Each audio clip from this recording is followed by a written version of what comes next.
तो सभी को कैसे हैं आप लोग। मैं तनुज स्वागत करता हूं आपका आपके अपने एजुकेशनल चैनल साइंस बोले तो आई एम परफेक्ट सर पे। तो आज हम लोग बायोलॉजी की क्लास 12th का unit first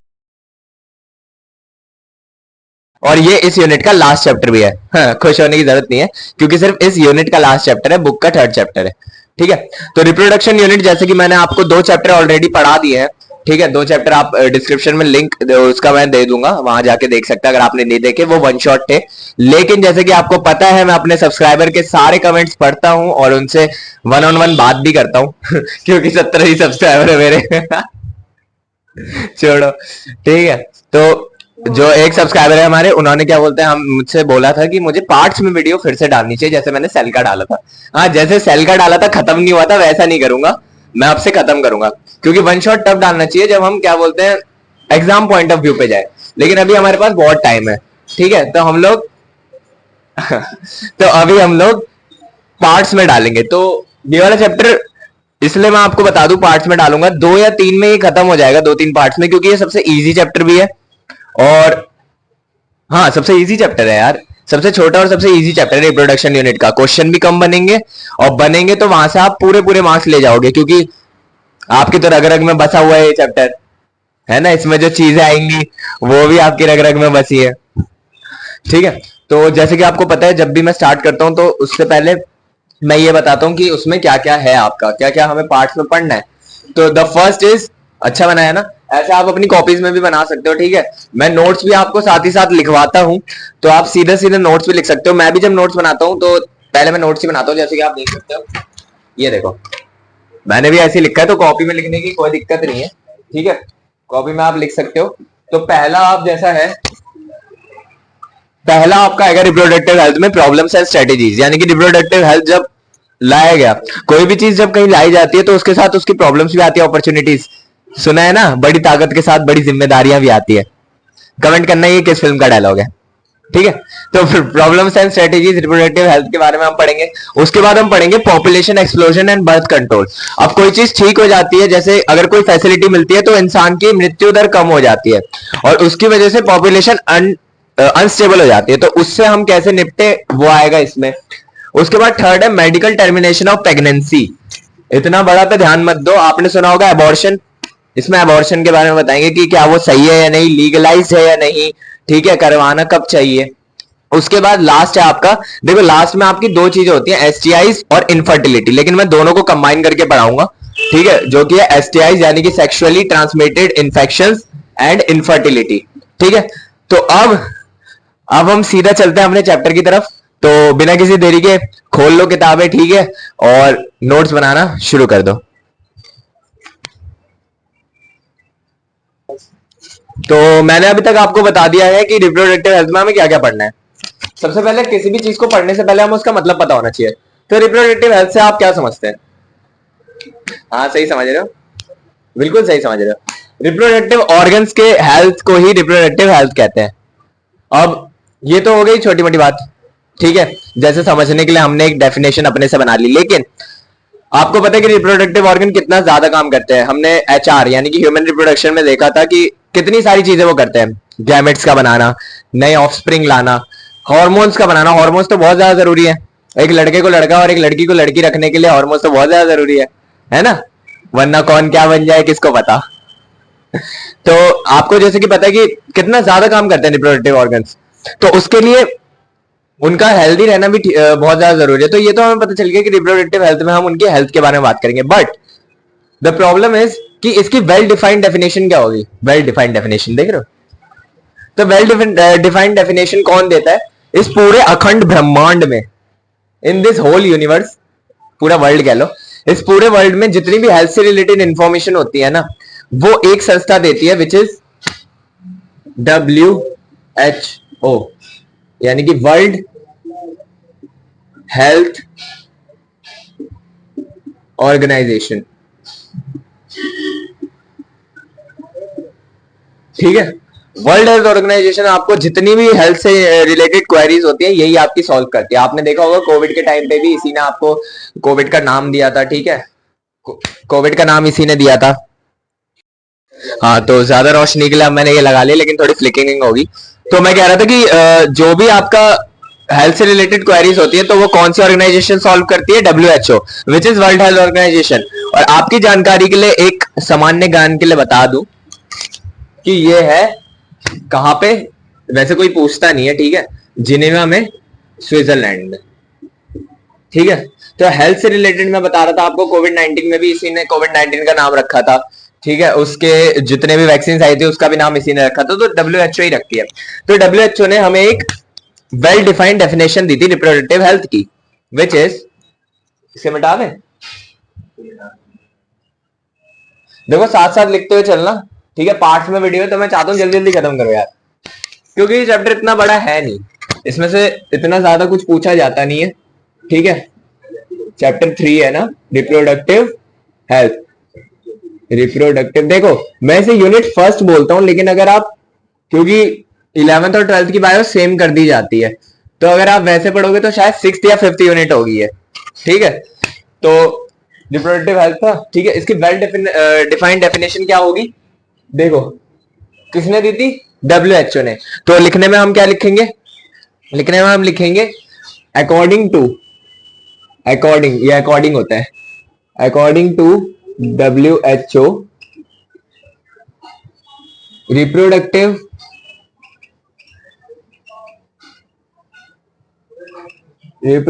health means a total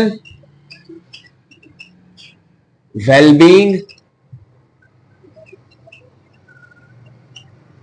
in all aspects of reproduction। हाँ वो थोड़ा साउंड का वो होगी, अभी एक गाना भी आएगा, रुको। ओ बंद हो गया। That is physical, mental, emotional, और क्या क्या होता है? फिजिकल हो गया, मेंटली हो गया, इमोशनली हो गया, हाँ बिहेवियरली,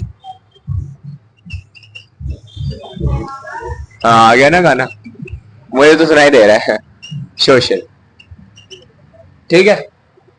तो क्या कहा गया? WHO ने हमें बोला कि रिप्रोडक्टिव हेल्थ क्या होता है? रिप्रोडक्टिव होता है total wellbeing in all aspects of reproduction, यानी कि एक इंसान का पूरी तरह से सही होना, किन किन चीजों में? रिप्रोडक्शन में, कैसे? Physically, mentally, emotionally, behaviourally, socially. इन सबका एक एक एग्जांपल दे देता हूं। देखो फिजिकली तो आप समझते हो, रिप्रोडक्टिव ऑर्गन्स का ठीक रहना, ठीक है। अगर मेल है तो गैमेट्स का फॉर्मेशन ठीक से होना, अगर फीमेल है तो सही टाइम पे मेंस्ट्रुएशन साइकिल का होना, ओव्यूलेशन होना। मेंटली कैसे? मेंटली मतलब अभी आप आगे पढ़ोगे कि स्ट्रेस की वजह से भी जो स्पर्म काउंट होता है वो कम होता है, तो उसके लिए मेंटली और बिहेवियरली उसमें ले लो, ठीक है। मेंटली और इमोशनली उसमें ले लो, बिहेवियरली और सोशल को ऐसे ले लो कि मतलब उसमें सेल्फ कंट्रोल होना चाहिए।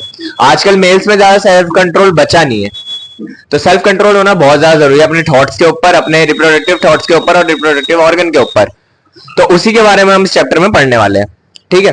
तो ये तो हो गया आपका बेसिक, ठीक है, ये हो गया बेसिक। अब हम पढ़ेंगे प्रॉब्लम्स एंड स्ट्रेटेजीज,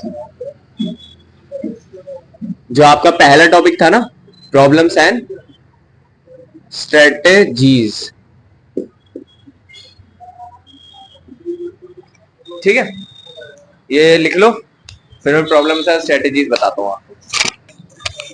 देखो अगर कुछ चीजें ना दिख रही हो, जैसे लाइट रिफ्लेक्शन पड़ रही हो, तो मैं आपको बता देता हूँ यहाँ की नहीं दिख रही होंगी। फिजिकल, मेंटल और इमोशन लिखा है, उसके ऊपर टोटल वेलबींग लिखा है। एक और बार बता देता हूँ, according to WHO, reproductive health means a total wellbeing in all aspects of reproduction, that is physical, mental, emotional, behavioural और सोशल, ठीक है। अब हम बढ़ते हैं अपना प्रॉब्लम्स और स्ट्रेटेजीज के बारे में। देखो रिप्रोडक्टिव हेल्थ आप लोग तो समझ जाओगे, बायो वाले समझ जाएंगे, एक एजुकेटेड पर्सन समझ जाएगा कि रिप्रोडक्टिव हेल्थ होना बहुत अच्छा है और बहुत ज्यादा जरूरी भी है। लेकिन एक अनएजुकेटेड पर्सन को समझाना या किसी ऐसे को समझाना जो बायो की लाइन से रिलेटेड नहीं है, थोड़ा मुश्किल होता है। तो इंडिया में जैसे कि आपको पता है, कुछ भी समझाना बहुत मुश्किल होता है, एजुकेटेड को भी अनएजुकेटेड को भी, ठीक है। तो इसके लिए क्या हुआ, सबसे पहले इंडिया आपकी फर्स्ट कंट्री है। इंडिया इज द, इसके लिए आपको खुशी होनी चाहिए, India is the first country India is the first country to initiate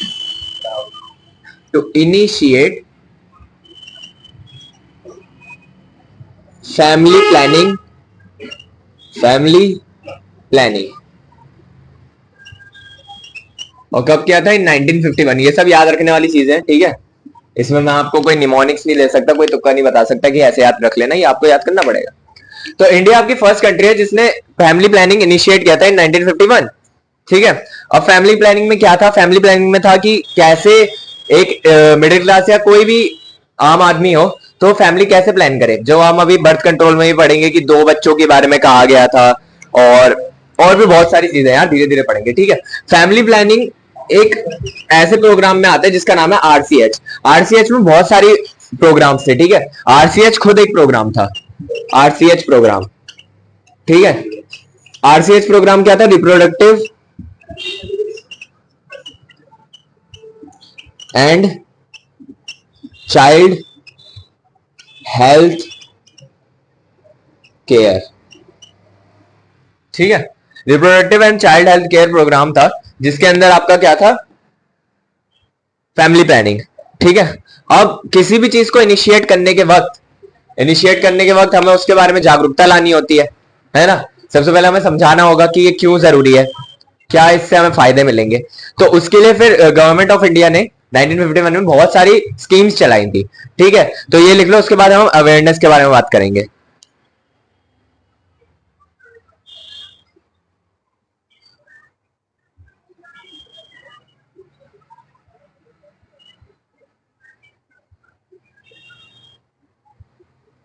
देख लिया? देखो प्रॉब्लम्स और स्ट्रेटेजीज चल रहा है, ठीक है। पहला वो चल रहा है। कोशिश करूंगा कि आपको 2 यहाँ पे वो खत्म कर दूं मैं, ठीक है। 4 है ना, तो 2 में बांट दूं, कोशिश करूंगा। अब जितनी लंबी जाती है वो तो देखा जाएगा, ठीक है, क्योंकि एक एक चीज समझाना भी जरूरी है। देखो क्या था? Problems and strategies. देखो प्रॉब्लम्स और स्ट्रेटेजीज में जैसे कि मैंने आपको बताया अवेयरनेस लाना बहुत ज्यादा जरूरी है। तो अवेयरनेस लाई गई थी कैसे? Awareness was created by print media के जरिए लाई गई थी, ठीक है। अखबारों में इश्तिहार दिए गए थे फैमिली प्लानिंग के ऊपर, ठीक है। ऑडियो विजुअल्स यानी कि उस समय पे रेडियो बहुत ज्यादा चलता था, आपको पता है। तो ऑडियो के जरिए लाया गया था, जिसके घर में टीवी था उसमें भी ऐड दिए गए थे, ठीक है। उस समय तो बहुत मुश्किल था टीवी होना, तो ऑडियो विजुअल्स था, ठीक है। और एक और चीज हुई यहां पे, ऐसे वो कर लो, ये पहली चीज। दूसरी चीज क्या हुई? ये पहली चीज। दूसरी चीज क्या हुई? सेक्स एजुकेशन देने जाने लग गई इन स्कूल्स,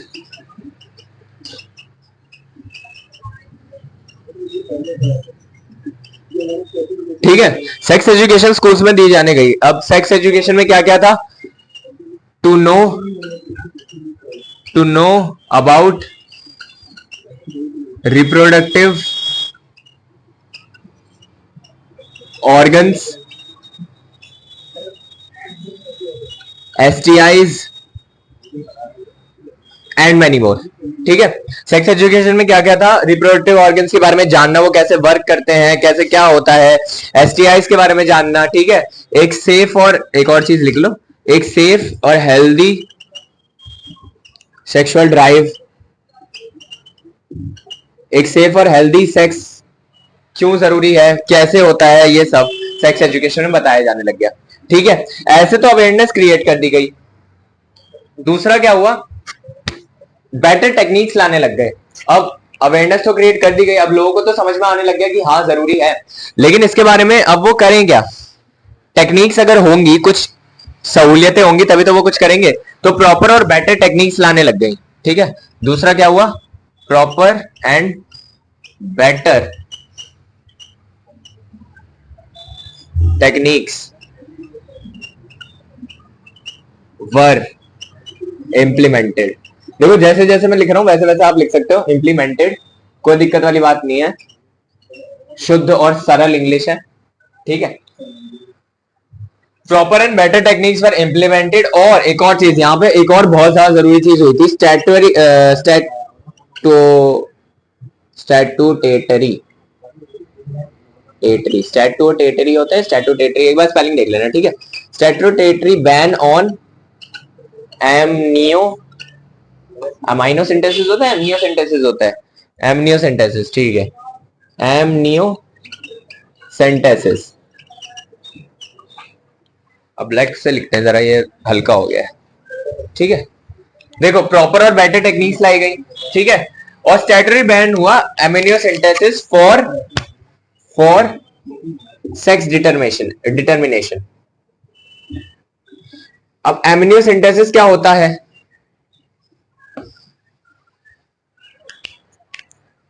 देखो एमिनो सिंथेसिस एक ऐसा प्रोसेस होता है जिसमें बच्चे के जन्म लेने से पहले जो डॉक्टर होता है वो कुछ फ्लूइड उस बच्चे के फीटस, जो फीटस होता है मदर का, उसमें से बच्चे के कुछ फ्लूइड निकाल लेता है, उसमें कुछ क्रोमोसोमल एक्टिविटीज देखता है, ठीक है, कुछ टेस्ट करता है जिससे पता लगता है कि कोई डिसऑर्डर तो नहीं है और क्या इसके मतलब होने से कोई हार्म तो नहीं होगा बच्चे या उसकी मदर पे, ठीक है। तो ये सब एमनियोसेंटेसिस में आता है। लेकिन जब अगर कोई मान लो एमनियोटिक फ्लूइड निकालेगा, ठीक है, एमनियोटिक फ्लूइड कोई डॉक्टर निकालेगा, अब डॉक्टर जब इसका टेस्ट करेगा तो उसे क्रोमोसोम भी तो पता चल जाएंगे ना, क्रोमोसोम भी पता चल जाएंगे। और सेकंड चैप्टर में हमने पढ़ा था कि क्रोमोसोम बॉयज में एक्स और वाई होते हैं, मतलब मेल में, और फीमेल में एक्स एक्स होते हैं, ठीक है। एक्स वाई अगर होगा तो वो मेल होगा, एक्स एक्स होगा तो वो फीमेल होगा। तो डॉक्टर को ये पता चल जाता है कि कौन सा मतलब कौन इस धरती पे आने वाला है, मेल है या फीमेल है। तो इसका फिर गलत यूज होने लग गया। लोगों ने क्या किया, एमनियोटिक फ्लूइड तो अभी भी चेक होता है, ठीक है, लेकिन सेक्स डिटर्मिनेशन बैन कर दिया गया। क्यों? क्योंकि लोगों ने इसका गलत यूज क्या करने लग गए, अगर गर्ल चाइल्ड होती थी तो उसको मार दिया जाता था, ठीक है,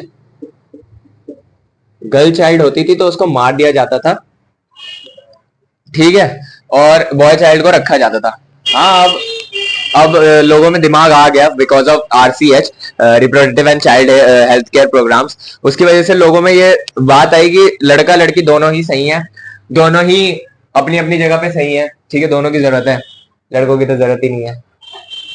छोड़ो, ज्यादा पर्सनल हो गया। हाँ, तो क्रोमोसोम इससे पता चल जाते थे डॉक्टर को, ठीक है, कि एक्स वाई है या एक्स एक्स है, जिससे अगर एक्स एक्स यानी कि गर्ल चाइल्ड हुई तो उसको मार दिया जाता था। इसकी वजह से फिर बहुत ही स्ट्रिक्ट बैन किया गया amino synthesis for sex determination. देखो अगर पेपर में आया कि क्या एमिनो सिंथेसिस पे बैन हुआ है तो आपको नहीं लिखना है, नहीं हुआ है एमिनो सिंथेसिस पे बैन। एमिनो सिंथेसिस पे बैन कैसे हुआ है? सिर्फ सेक्स डिटर्मिनेशन के लिए हुआ है। आपने वहां मतलब जैसे आप किसी हॉस्पिटल में अगर नामचीन हॉस्पिटल में जाते होंगे, जैसे कि आपका एम्स हो गया, सफदरजंग हो गया, फॉर दिल्ली में बता रहा हूं, आपके इलाके में जो भी हो, तो वहां पे लिखा भी होगा prenatal sex determination, prenatal sex determination is not allowed. यानी कि जन्म से पहले, प्रीनेटल होता है जन्म से पहले, प्रीनेटल सेक्स डिटर्मिनेशन अलाउड नहीं है, ठीक है, तो वहां पे लिखा भी होता है। तो ऐसे भी रूल्स लाए गए जिससे ये सब खत्म हो सके, ठीक है। तो एमनियोसेंटेसिस अभी भी होता है। एमनियोसेंटेसिस से क्या क्या पता चलता है कि उसमें कोई दिक्कत तो नहीं है। और दिक्कत कैसी कैसी हो सकती है? डाउन सिंड्रोम हो सकता है, लिखना है, लिख लो। जेनेटिक डिसऑर्डर होते हैं, ये हम चैप्टर 4 में ही पढ़ेंगे और फिर आगे भी पढ़ते जाएंगे। जेनेटिक डिसऑर्डर होते हैं जैसे कि डाउन सिंड्रोम होता है, यह आएगा चैप्टर 4 में, ठीक है। सिकल सेल एनीमिया हो सकता है, ये भी चैप्टर 4 में है। मार करके भी वो हो गई है ऐसी की तैसी, इनमें वो करना पड़ेगा, ठीक है।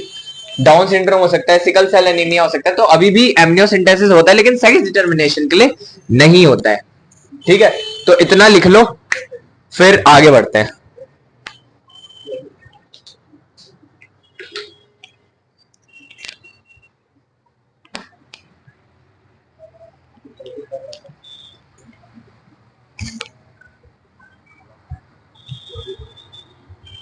लिख लिया, ठीक है।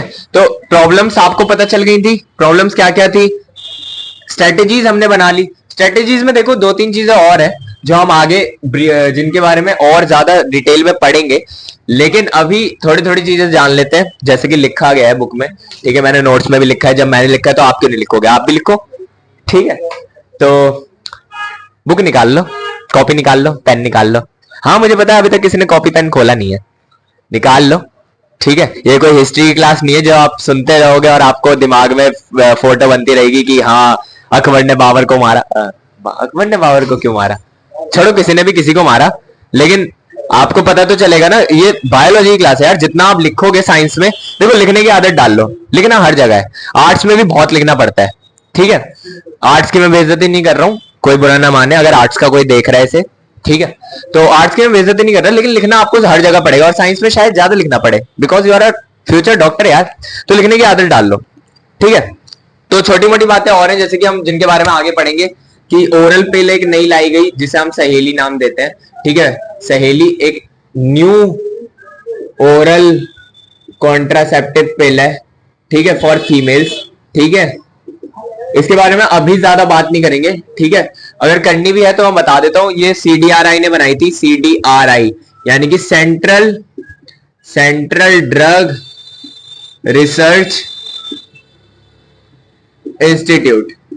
सेंट्रल ड्रग रिसर्च इंस्टीट्यूट, अब ये कहां है ये आपको जानना जरूरी है, इन लखनऊ, ठीक है। इसने ये बनाई थी, ये एक नॉन स्टेरॉइडल ओरल पिल है, यानी कि इसमें स्टेरॉइड नहीं है, इसलिए ये बहुत ही कमाल की है, ठीक है, फॉर वुमेन्स, ठीक है। और भी चीजें हुई, जैसे कि अब हमने बताया कि बेटर टेक्निक्स लाई गई, तो इंप्रूव्ड फैसिलिटीज हुई, ठीक है, ये आप लिख सकते हो अलग से, इंप्रूव्ड फैसिलिटीज, ठीक है।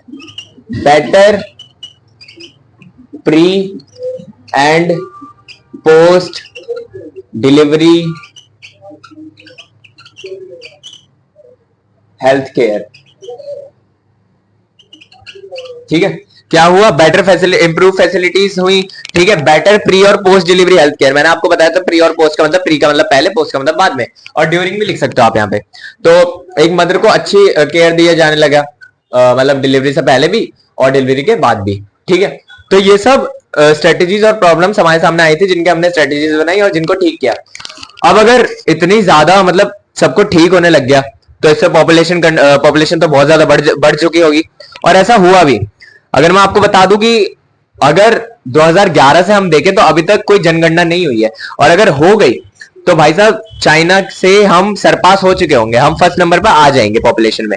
और इधर आपको प्राउड नहीं होना चाहिए, वहां पे आपको होना चाहिए था कि इंडिया फर्स्ट था फॉर ब्रिंगिंग फैमिली प्रोग्राम, लेकिन यहाँ को आपको प्राउड नहीं होना चाहिए, क्योंकि बहुत ज्यादा मतलब पॉपुलेशन बढ़ने से क्या होगा, थैनोस ने कहा था ना, उसका तरीका गलत था, काम सही था, मतलब सोच सही थी कि पॉपुलेशन कम हो यार, बेटर फैसिलिटीज नहीं मिलती। तो इसके लिए भी फिर चीजें लाई गई, अवेयरनेस लाई गई, ठीक है। जब हमें पता लगा कि इतनी ज्यादा जब हम फैसिलिटीज दे रहे हैं तो पॉपुलेशन बढ़ चुकी होगी, तो इसके लिए भी चीजें लाई गई, जो कि हमारा दूसरा टॉपिक है, पॉपुलेशन एक्सप्लोजन, बर्थ कंट्रोल। ये लिखो, फिर आगे बढ़ते हैं।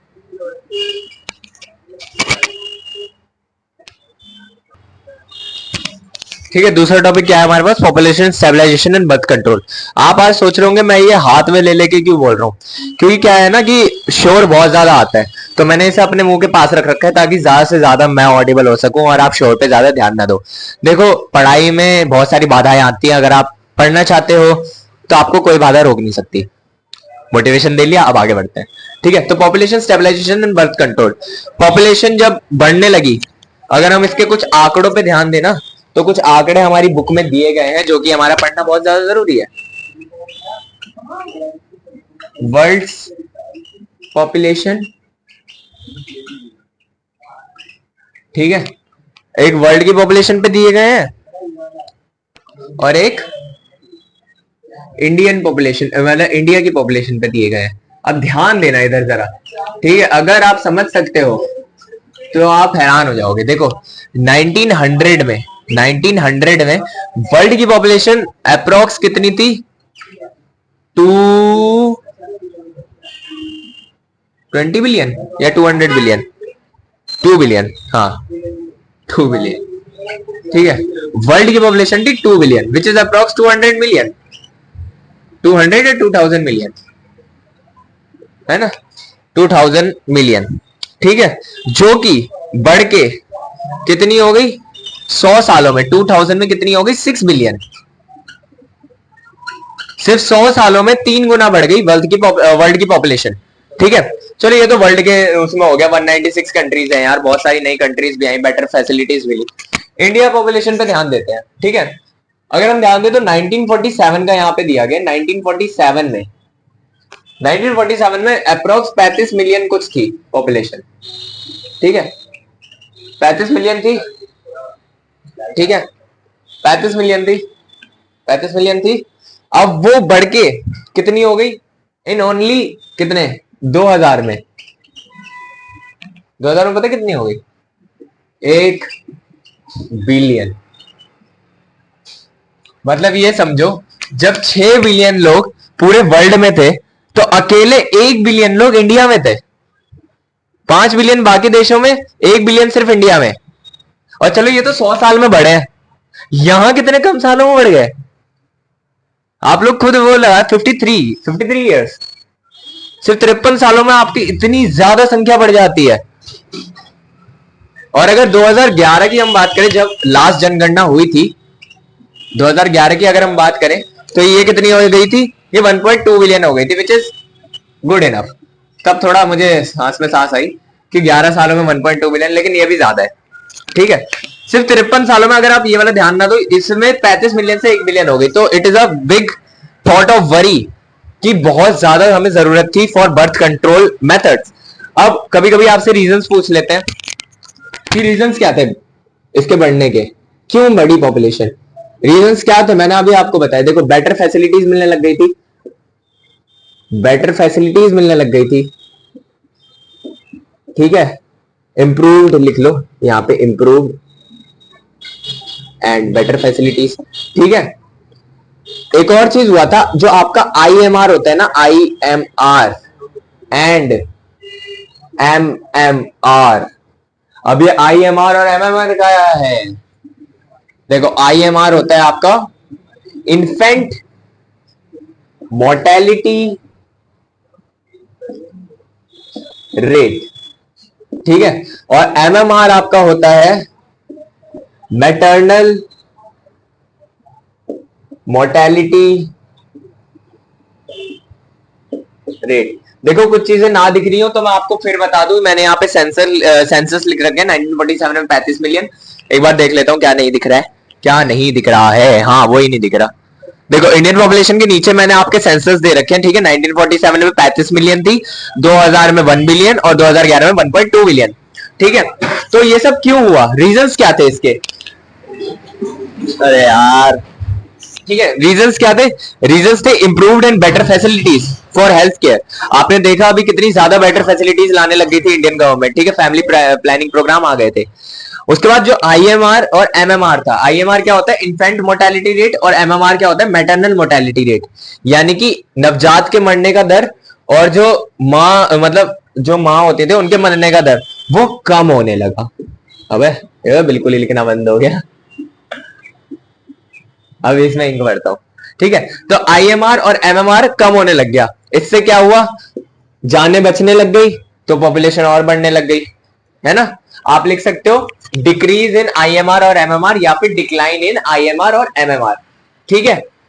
अब इतना सब कुछ होने लग गया, तो जैसे कि आपको पता है अगर पॉपुलेशन बढ़ेगी तो फैसिलिटीज कम होंगी, ठीक है, फैसिलिटीज कम मिलेंगी।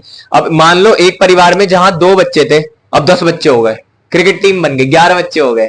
पहले आपने देखा होगा आपके दादा परदादा के भी बहुत सारे भाई होंगे, ठीक है, 7-8 भाई होंगे, किसी किसी के तो मतलब दादा के बाद भी उनके 7-8 बच्चे होंगे।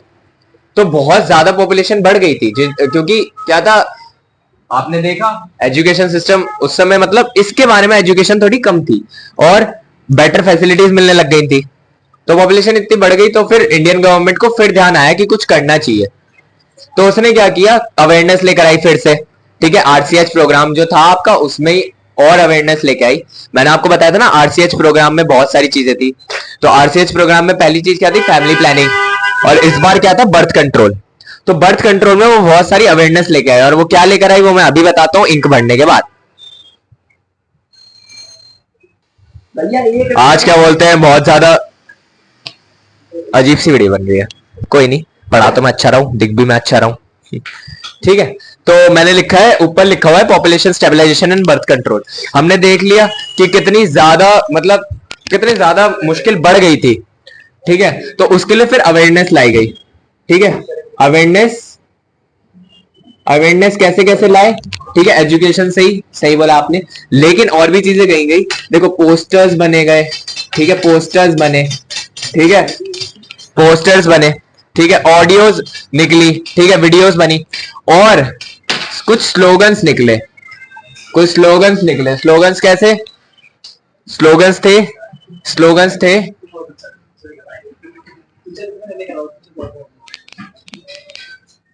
हम दो हमारे दो, ठीक है, बच्चे दो ही अच्छे, ठीक है, वन चाइल्ड नॉर्म, और भी बहुत से स्लोगन निकले। अगर आपको कुछ पता है तो आप कमेंट कर सकते हो, ठीक है, आप अगर खुद से ही बनाना चाहो तो कमेंट कर सकते हो, ठीक है। तो अवेयरनेस के स्लोगन्स बने, हम दो हमारे दो, बच्चे दो ही अच्छे, वन चाइल्ड नॉर्म, जिससे लोगों में मतलब दिमाग उनका बढ़े। एक और जैसे आप लिख सकते हो, छोटा परिवार सुखी परिवार, है ना, छोटा परिवार सुखी परिवार, ऐसे बहुत सारे स्लोगन्स निकलने लगे। और उसके बाद हमारे कुछ एक्ट्स भी बने, ठीक है, लॉ में भी कुछ फर्क लाया गया। देखो एक्ट्स क्या बने, मैरिजेबल जो एज थी, मैरिजेबल जो एज थी उसे बढ़ा के, देखो मेल के लिए कर दिया गया 21 ईयर्स और फीमेल के लिए कर दिया 18 ईयर्स। अगर इससे कम की एज में कोई शादी करता है तो वो ऑफेंस होता है, ठीक है, मतलब लॉ के उसमें वो शादी मान्य नहीं होती, ठीक है। ये तो हो गई बात की मतलब कैसे कैसे उसमें बर्थ कंट्रोल में लाए गए, स्ट्रेटेजीज क्या क्या अपनाई गई। एक और स्ट्रेटेजी जो हमें इसमें अब ध्यान से पढ़नी है, ये चीजें तो छोटी मोटी थी, ठीक है, बच्चों वाली चीजें थी यार, अब जो हमें पढ़नी है वो है कंट्रासेप्टिव, कंट्रासेप्टिव मेथड्स, ठीक है।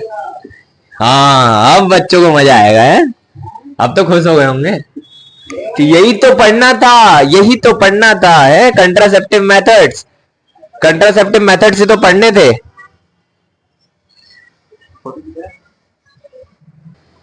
तो कंट्रासेप्टिव मेथड्स देखो, इसके लिए मैं अलग टेबल बनाऊंगा, लेकिन उससे पहले एक छोटी सी चीज लिख लो यहाँ पे, ठीक है। कंट्रासेप्टिव मेथड्स में क्या, इसकी प्रॉपर्टीज देख लो कि एक आइडियल कॉन्ट्रासेप्टिव मेथड कैसा होना चाहिए, उसकी प्रॉपर्टीज क्या क्या है। आप लिख लेना ideal contraceptive method should be, या फिर प्रॉपर्टीज लिख लेना सीधा सीधा। मैं हार्ड वर्क पे बिलीव नहीं करता, मतलब करता हूं लेकिन हर जगह हार्ड वर्क यूज करना जरूरी नहीं है। तो कॉन्ट्रासेप्टिव मेथड कैसा होना चाहिए, यूजर फ्रेंडली होना चाहिए, ठीक है, यूजर फ्रेंडली होना चाहिए, ठीक है, इजिली अवेलेबल होना चाहिए।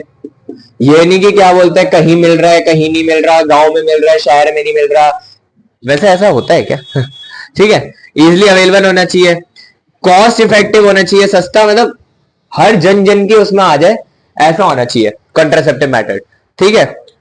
रिवर्सिबल होना चाहिए, रिवर्सिबल कैसे, मतलब जब चाहे हम उसको बदल सके, ठीक है।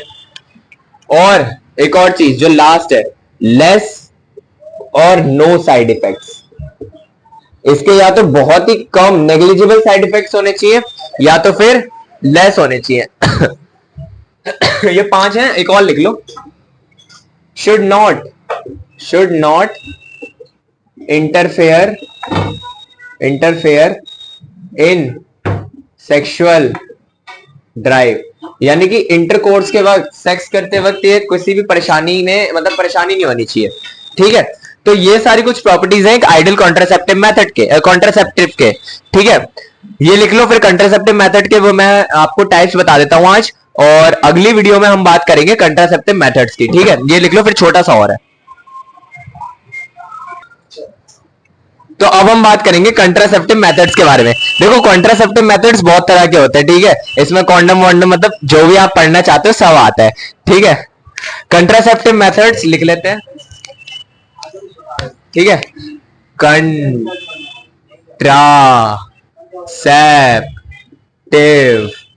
मेथड्स। देखो हमें 10th में हमने बहुत कम कंट्रासेप्टिव मेथड्स के बारे में पढ़ा था, लेकिन इस बार हमें पूरी डिटेल में पढ़ना है कि कौन सा कंट्रासेप्टिव मेथड कब यूज किया जा सकता है, ठीक है, उसकी रिवर्सिबिलिटी कैसी है, क्या वो कंट्रासेप्टिव अच्छा है या नहीं, ठीक है। तो कितने टाइप्स होते हैं ज्यादातर, देखो 6 टाइप्स है, ठीक है। 6 टाइप कौन कौन से है, पहला है आपका नेचुरल,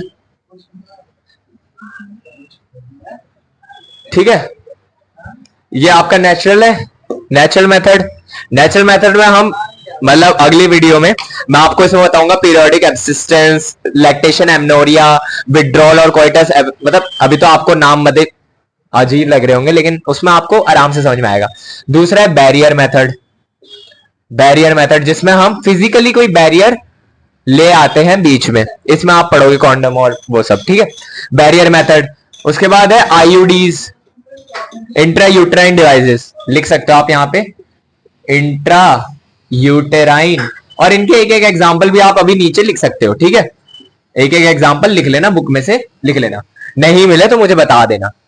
आईयूडीज हो गया, और ओरल पिल्स हो गया, यानी कि जो मुंह से खाई जाने वाली गोलियां, ठीक है, मेल और फीमेल दोनों के लिए होते हैं। कई लोगों के मिसकंसेप्शन होते हैं कि सिर्फ फीमेल के लिए होती है, नहीं, मेल के लिए भी होती है, नाम बताऊंगा आपको, ठीक है। ओरल पिल्स हो गए, और implants and injectables, implants and injectables ऐसे कुछ हार्मोनल इंजेक्शंस लगाए जाते हैं जिससे मिसबैलेंस होता है, ठीक है, जिससे ओवुलर मतलब नहीं होता।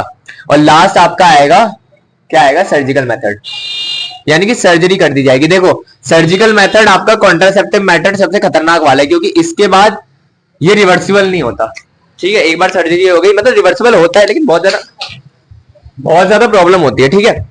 तो कितने हो गए, 1 2 3 4 5 6, है ना।